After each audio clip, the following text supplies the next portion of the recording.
केटाहरूको पारा यस्तो छ पार्कतिर अर्को लाग्यो बारे घोडा चढ्नु लागेको छ ल पड्काउला त हामी चाहिँ यहाँ पड्काएको हेरिरहेको छु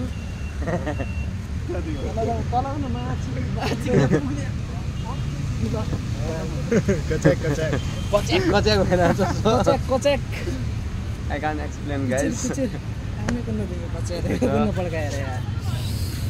बेबीहरु पनि आइरहेको छ तर पछाडिबाट कसको बेबी थाहा छैन तर बेबी त बेबी हो नि मम्मी ड्याडीको यसको बेबी हो कि हैन थाहा छैन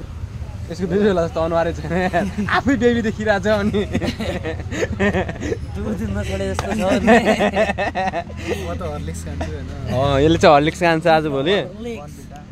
हो हर्लिक्स खान्छ यसले भिटामिन सिटामिन खाने गरिरहेको छ अहिले किनकि डाइटमा छ केटो सो यस्तै हो हर्लिक्स भिटामिन भने डाइटमा छ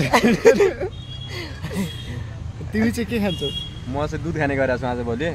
के को दुई हातले समाउनु पर्ने दुध होला ठुलो बेबीको दुध बेबीको दुध खाने गरिरहेको छु मैले आजकल त्यो दुध त कहिले सकिने हैन नै सकिदैन त्यो दुध अनलिमिटेड 60 इयर्स ओल्ड भएपछि त्यसले चाहिँ आफै सुकेर जान्छ के अनलिमिटेड हो के त्यो त्यस्तो दुध हो के त्यो चाहिँ त्यो एकै दुध निचोर्न त्यसलाई जिन्दगी लागिहाल्ने अर्को दोस्रो सकाउन्जेल त पुस्ता गइहाल्ने हो त हैन मैले सब माने हैन एउटा सकाउँछ एउटा आउने अरूले पनि सकाउँछ म मात्र कहाँ सकेर हुन्छ त अरूले पनि तानिरहेको छ त त्यो हो नि त तान्न तँलाई पनि तान्न मौका दिएर आउँ के गर्नु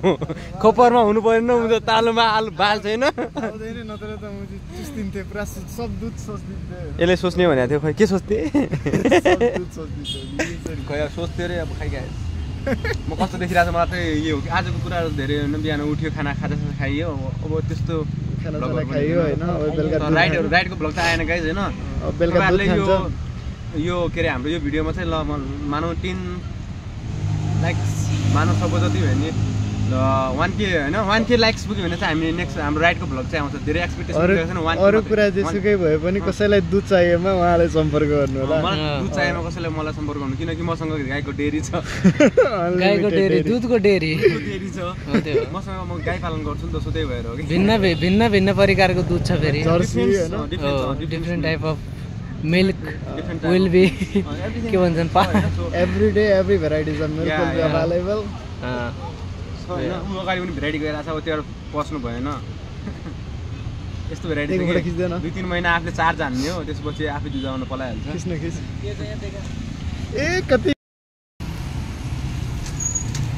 फाइनल गाइस अब निस्किन लाग्यो हामी राइडमा ल अघिको बेबी चाहिँ यही हो देखाउन लागि आउ बेबीहरु चाहिँ यही हो अब बेबी चाहिँ अब राम्रो छ हाम्रो गाडीको अलिक थोरै प्रब्लम भएको छ